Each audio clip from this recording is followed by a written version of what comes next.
Hi all, we were discussing about the securities market of India, and in the last class we have talked about how to choose a security for investment and which are the three important considerations for any product. Okay, and now let us see the risk reward relationship. We can give risk on the x-axis or the horizontal axis and the returns or reward on the y-axis or vertical axis. Okay, suppose that the risk is high and then the reward will also be high. That is the uppermost right portion.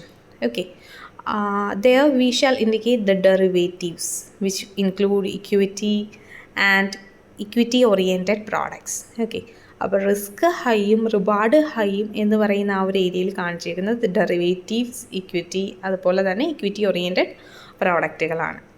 On the other hand, if the reward is high and the risk is low, risk തീരെ കുറവാണ്, high return കിട്ടുന്നു, to be very frank അങ്ങനെ ഒരു പ്രോഡക്റ്റും നിലവിലില്ല. No such products do exist. Then high risk അതേപോലെ low reward, ഭയങ്കര risk ആണ് എന്നാൽ ഒട്ടും റിവാർഡില്ല. Actually we should be aware or we should be beware of such schemes which promise unrealistic returns. അങ്ങനെ ഒരെണ്ണം എക്സിസ്റ്റ് ചെയ്യുന്നുണ്ടാവില്ല, അതൊരു പക്ഷേ ഫ്രോഡുലൻ്റ് ആയിട്ടുള്ള സംഭവങ്ങളായിരിക്കാം. ഭയങ്കര റിസ്ക് ആണ് എന്നാൽ ഒട്ടും റിവാർഡില്ല, ലോ റിവാർഡ് എന്നൊരു സ്കീമിലോട്ട് പോയാൽ that does not exist. Then suppose that the risk is low. Risk low ആണെങ്കിൽ obviously the reward will also be low because the risk and reward is generally considered to be directly proportional. If one element increases, obviously the other element also increases. So if the risk increases, the reward also return or reward also increases, and if the risk decreases, the return or the reward also decreases. So here for low risk and low reward, it refers to bank deposit or the post office savings, PPF, debit oriented mutual funds, etc. ഈ പറഞ്ഞ കേസുകളിലൊക്കെ risk low ആണ് because it is secured. So കിട്ടുന്ന റിട്ടേണും എങ്ങനെയായിരിക്കും? We should not expect high returns by having small or low risk. Risk കുറവാണെങ്കിൽ റിട്ടേണും അതിനനുസരിച്ച് കുറവായിരിക്കും. Okay, then just a power of കോമ്പൗണ്ടിങ്ങിനെ പറ്റി പറയുന്നുണ്ട്. Keeping the money invested for a long time, earning high returns on investment and reinvesting the earnings will result into large accumulation, and that is known as the power of compounding. Suppose that നമ്മൾ കൂടുതൽ അധികം വലിയൊരു കാലയളവിലോട്ട് long ടൈമിലോട്ടാണ് മണി invest ചെയ്തേക്കുന്നതെങ്കിൽ അവിടുന്ന് കിട്ടുന്ന earnings high ആയിരിക്കും. Because earnings വീണ്ടും വീണ്ടും റീഇൻവെസ്റ്റ്മെൻറ്റ് നടന്നുകൊണ്ടിരിക്കുക, കിട്ടുന്ന പലിശയൊക്കെ കൂട്ടുപലിശ എന്ന രീതിയിൽ വീണ്ടും വീണ്ടും ആഡപ്പ് ആയിക്കൊണ്ടിരിക്കുകയാണ്. അങ്ങനെ അതൊരു ലാർജ് അക്യുമുലേഷനിൽ നമുക്ക് കിട്ടും. That is known as the power of compounding. ഈ പവർ ഓഫ് കോമ്പൗണ്ടിങ് എന്ന് പറയുന്നത് ഇപ്പോൾ 1 year or 2 year കാലയളവിലേക്ക് നമുക്ക് നോക്കാൻ പറ്റില്ല, അതത്ര നമുക്ക് ഫീൽ ചെയ്യില്ല. ബട്ട് പകരം ഒരു 20 years or 30 years പീരീഡിലോട്ടാണ് നമ്മൾ ഈ പറഞ്ഞ കോമ്പൗണ്ടിങ് ചെയ്യുന്നതെങ്കിൽ ഒരു ഹ്യൂജ് ഡിഫറൻസ് അല്ലെങ്കിൽ ഒരു വലിയ എമൗണ്ട് തന്നെ നമുക്ക് റിട്ടേൺ ആയിട്ട് കിട്ടും. That is power of compounding. Now coming to the Indian capital market and overview. The main market regulator of the Indian capital market is no one but the SEBI, Securities Exchange Board of India. SEBI ആണ് ഈ പറയുന്ന complete Indian capital മാർക്കറ്റിൻ്റെയും market regulator ആയിട്ട് act ചെയ്യുന്നത്. സെബിയുടെ കീഴിൽ വരുന്നതാണ് stocks and commodity derivative exchanges such as NSE, national stock exchange, BSE, Bombay Stock Exchange, MSE, MCX, etc. Similarly, സെബിയുടെ കീഴിൽ വരുന്ന നെക്സ്റ്റ് കാറ്റഗറീസ് ഡെപ്പോസിറ്ററീസ്. ഡെപ്പോസിറ്ററീസിൽ വരുന്നതാണ് Nsdl, Nsdl ഒക്കെ. ദെൻ അതർ ഇൻ്റർമീഡിയറീസ് എന്ന കാറ്റഗറിയിൽ വരുന്നതാണ് stock brokers, RTA, mutual fund, investment advisers, etc. Okay. Now let us see what is the role of depositories in Indian capital market. ഈ പറഞ്ഞ ഡെപ്പോസിറ്ററീസിൻ്റെ role എന്താണ് എന്ന് just ഒന്ന് നോക്കാം. ഡെപ്പോസിറ്ററീസ് എന്ന് പറഞ്ഞാൽ They are the institutions who hold your securities. നിങ്ങളുടെ securities in the sense which may be shares, bonds, debentures, mutual fund units, so and so. ഈ പറയുന്ന ഏതെങ്കിലും ഒരു നിങ്ങളുടെ സെക്യൂരിറ്റി ഹോൾഡ് ചെയ്യുന്ന ഇൻസ്റ്റിറ്റ്യൂഷനെ വിളിക്കുന്ന പേരാണ് depositories. So they are responsible and accountable for the safekeeping of your securities and keep a record of your holdings and transactions in securities. ഇവരെ നിങ്ങൾ കീപ്പ് ചെയ്യാൻ ഏൽപ്പിച്ചിരിക്കുന്ന ഈ സെക്യൂരിറ്റീസിൽ അക്കൗണ്ടബിൾ ആയിരിക്കും, റെസ്പോൺസിബിൾ ആയിരിക്കും. നിങ്ങൾക്ക് സേഫായിട്ട് അത് കീപ്പ് ചെയ്ത് അതിൻ്റെ റെക്കോർഡ് നിങ്ങൾക്ക് ഏൽപ്പിക്കാനും ആ റെക്കോർഡ് ട്രാൻസാക്ഷൻസ് കാണിക്കാനും ഒക്കെ ബാധ്യസ്ഥരാണ് ഡെപ്പോസിറ്ററീസ് എന്ന് പറയുന്നത്. So the depository interacts with its clients or investors through its agents called the depository participants. ഈ പറയുന്ന ഡെപ്പോസിറ്ററിക്ക് ഒരു ഏജൻറ്റ് ഉണ്ടായിരിക്കും. എന്തിനു വേണ്ടിയിട്ട്? അവരുടെ ക്ലയൻസ് അല്ലെങ്കിൽ ഇൻവെസ്റ്റേഴ്സ് ആയിട്ട് ഇൻറ്ററാക്ട് ചെയ്യാൻ വേണ്ടിയിട്ട്. ഇങ്ങനെയുള്ള ഈ ഏജൻസിനെ വിളിക്കുന്ന പേരാണ് DP അഥവാ depository participants. Then to avail the services provided by a depository, one needs to open a depository account, also known as the demat account, with any DP. നിങ്ങൾക്ക് ഈ പറയുന്ന ഏതെങ്കിലും ഒരു സർവീസസ് ഡെപ്പോസിറ്ററിയിൽ നിന്നും അവൈൽ ചെയ്യണമെങ്കിൽ, സെക്യൂരിറ്റി അവിടെ save ചെയ്ത് സെല്ലൊക്കെ ചെയ്യണം എന്നുണ്ടെങ്കിൽ, you have to open a demat account. That is depository account. Dematerialised account എന്ന് പറയും ഡെപ്പോസിറ്ററി അക്കൗണ്ട്. ഏതെങ്കിലും ഒരു ഡി പി യു ആയിട്ട് സ്റ്റാർട്ട് ചെയ്യുക, ഡെപ്പോസിറ്ററി പാർട്ടിസിപ്പൻറ്റുമായിട്ട് സ്റ്റാർട്ട് ചെയ്യുക. നമ്മൾ സാധാരണ സെറോദയൊക്കെ വഴി ചെയ്യാറില്ലേ, സ്റ്റോക്ക് എക്സ്ചേഞ്ച് ചെയ്യാറുള്ളവർക്ക് അറിയാം. നിങ്ങൾ സെറോദ വഴിയോ ഒക്കെ ആയിരിക്കും ഡിമാറ്റ് അക്കൗണ്ട് സ്റ്റാർട്ട് ചെയ്തിരിക്കുന്നത്. സിമിലർലി ഏതെങ്കിലും ഒരു ഡി പി വഴി നിങ്ങൾ ഈ പറഞ്ഞ ഡിമാറ്റ് അക്കൗണ്ട് സ്റ്റാർട്ട് ചെയ്യുക ഫസ്റ്റ്. Now about NSDL. ഡെപ്പോസിറ്ററിയിൽ വരുന്ന മെയിനായിട്ടുള്ള രണ്ട് കാര്യങ്ങളാണ് NSDLും CDSLും. അതിൽ ആദ്യം NSDL. NSDL was actually first established in 1996, which is the first depository in India, and it is one of the world's largest depository, and there is wide network of depository participants or DP across the country. And NSDLന്റെ progress നോക്കാനാണെങ്കിൽ 2010 നിന്നും 2021 വരുമ്പോഴത്തേക്ക് വളരെ വലിയൊരു increase ആണ് കാണിക്കുന്നത്.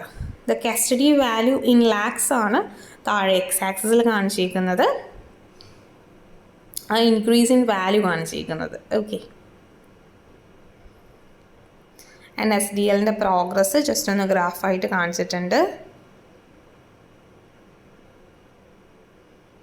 Then Indian securities മാർക്കറ്റിലെ depository system.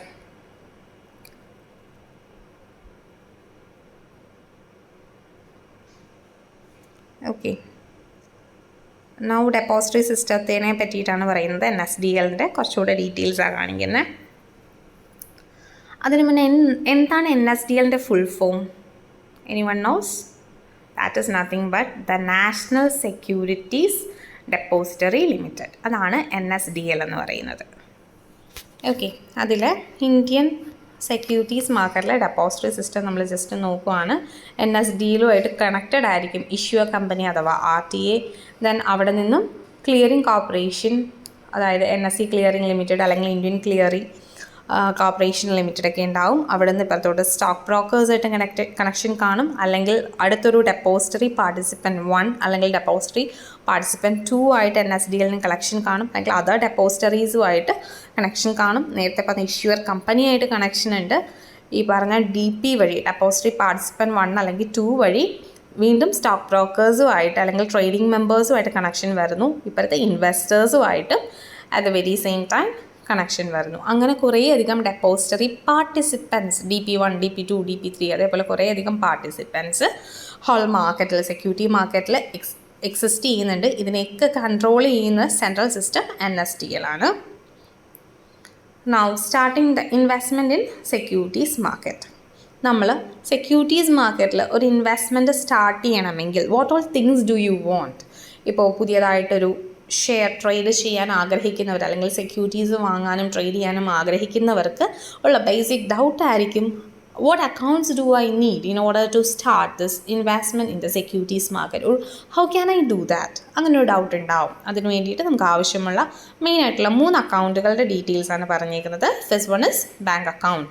You should be 18+. Okay, അത് പറയുന്നുണ്ട്. അക്കൗണ്ടിൻ്റെ കേസ് അല്ല, നിങ്ങൾ അറ്റ്ലീസ്റ്റ് 18 ഇയേഴ്സ് ഓൾഡ് ആയിട്ടുള്ളവരായിരിക്കണം. സ്വന്തമായ ഒരു ബാങ്ക് അക്കൗണ്ട് വേണം.